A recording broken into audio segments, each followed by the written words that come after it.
चाहता हूँ मोदी सरकार मेरी बात को याद रखे, और जो योगी सरकार हो वो भी मेरी बात को याद रखें। अगर यूजीसी नहीं लागू होता है तो बता दूं कि बाज का खतरा सदा रहा है, बाज का खतरा सदा रहा है चिड़ियों की मुस्कानों पर, और दीपक भारी नहीं पड़े हैं आंधी और तूफानों पर। आज तलक दो भेड़ियों ने 10% संवर जाता है, अब मैं 85% बहुजन की ताकत मेरे साथ है। मैं खुली आजादी से कहता हूँ कि बाज का खतरा सदा रहा है चिड़ियों की मुस्कानों पर, दीपक भारी नहीं पड़े हैं आंधी और तूफानों पर।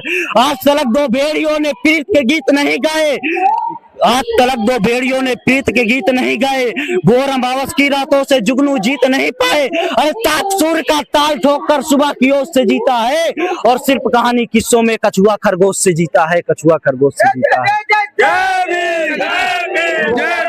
बहुत बहुत धन्यवाद आपका जो आपने हमारे चैनल पे।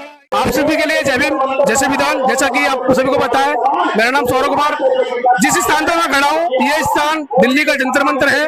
यहाँ पे अभी महाबोधि मुक्ति के लिए बहुत ही तगड़ा आंदोलन चल रहा है। हमारे सामने ये युवा जो खड़े हैं इनसे मैं थोड़ा परिचय करूंगा, ये कहाँ से आए हैं, क्या इनकी मांग है, मैं इनसे थोड़ा विचार करना चाहूंगा। पहले इनका नाम जानना चाहूंगा, इनका क्या नाम है भाई? आपका नाम क्या है? मेरा नाम हर्ष चौधरी, मैं भीम आर्मी जय भीम संगठन का उत्तर प्रदेश मीडिया प्रभारी हूँ। मेरे साथ आए हुए प्रदेश महासचिव दी, जिला अध्यक्ष प्रयागराज, मंडल अध्यक्ष प्रयागराज तौसीफ अहमद जी, बहुत सारे साथी आए हुए हैं, अलग अलग प्रदेशों चलकर, अलग अलग जनपदों से चलकर आए हुए हैं।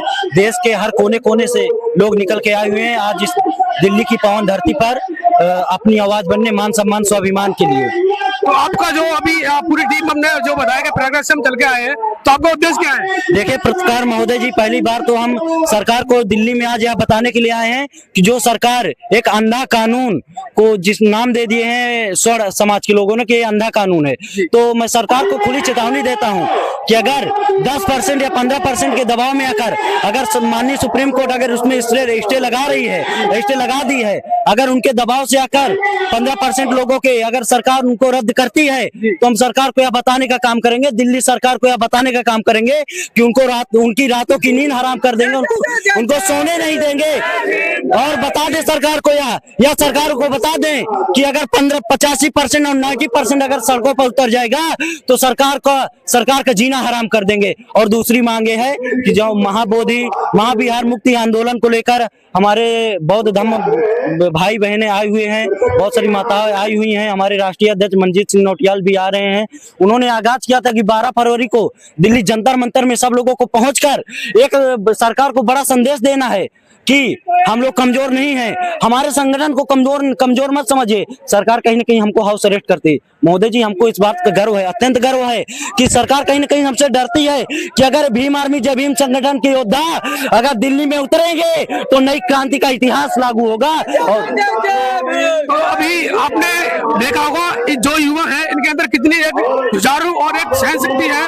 तो मैं इनसे एक क्वेश्चन और करूंगा, आपने लिखा है यूजीसी बिल लागू करो, तो इसका क्या उद्देश्य है? देखिए महोदय, सदियों से हमारे दलित बच्चों पर, बहुजन समाज के बच्चों पर हो रहे अत्याचार आप तो जानते हैं कि सदियों से हम लोगों को दबाया गया, हम लोगों को वंचित रखा गया है। लेकिन अब समय आ गया है, अगर हमारे बीच में सुप्रीमो सुश्री बहन कुमारी मायावती जैसे नेता हैं, हमारे बीच में आदरणीय बड़े भाई मंजीत सिंह नौटियाल जैसे नेता हैं, आदरणीय बड़े भाई धर्मेंद्र भास्कर जी जैसे नेता हैं, तो इस समाज को, इस बहुजन समाज को कोई दबा नहीं सकता। और हम आपको बता दें महोदय जी कि हम अब डरने वाले नहीं, हम बिकने वाले नहीं, हम झुकने वाले नहीं हैं।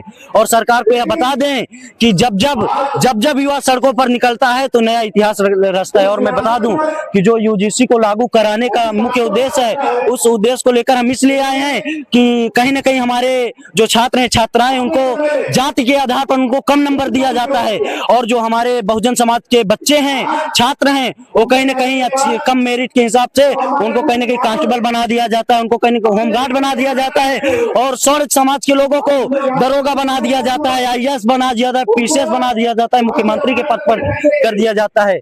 मैं आपको बताना चाहता हूँ कि अभी बिहार में जो चुनाव हुआ उस पे एक जो है अपने बेटे को मंत्री बना दिया। बताइए।